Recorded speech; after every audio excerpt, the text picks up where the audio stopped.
जय Malhar news चॅनलच्या सर्व प्रेक्षकांना सपना चौधरीचा नमस्कार। नंदुरबार जिल्ह्यातील नवापूर तालुक्यातील खांडबारा येथील ग्रामीण रुग्णालयात राष्ट्रीय पल्स पोलिओ लसीकरण मोहिमेचा शुभारंभ उत्साहात।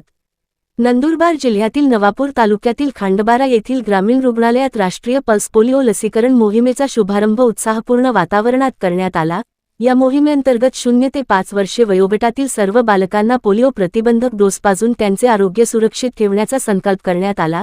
या मोहिमेचा शुभारंभ खांडबारा ग्रामपंचायतीच्या सरपंच श्रीमती दीपाली गावित तसेच माजी सरपंच अविनाश गावित यांच्या हस्ते बालकांना पोलिओचे 2 थेंब पाजून करण्यात आला। यावेळी उपस्थित मान्यवरांनी पालकांना आपल्या 0 ते 5 वर्षे वयोगटातील प्रत्येक बालकाला पोलिओचे 2 थेंब अवश्य पाजण्याचे आवाहन केले। कार्यक्रमास ग्रामीण रुग्णालयाचे वैद्यकीय अधीक्षक doctor Anil Gavit, doctor Sakharam Valvi, doctor Swapnil Gavit यांच्यासह श्रीमती प्रसन्ना वसावे, रेवजी नाईक, भारती वसावे, रिया वसावे, विनोद पाध्ये, आकाश मांजरेकर, रेखा महाले, माधुरी पाटील, योगेश नाईक, गुलाब वसावे आदी कर्मचारी व मान्यवर उपस्थित होते। राष्ट्रीय पल्स पोलिओ मोहीम यशस्वी करण्यासाठी आरोग्य विभागाकडून विविध ठिकाणी पोलिओ लसीकरण केंद्रे सुरू करण्यात आली असून कोणतेही बालक या लसीकरणापासून वंचित राहू नये असे आवाहन आरोग्य विभागाने केले आहे। खांडबारा नवापूर प्रतिनिधीसह सपना चौधरी, जय मल्हार न्यूज नंदुरबार।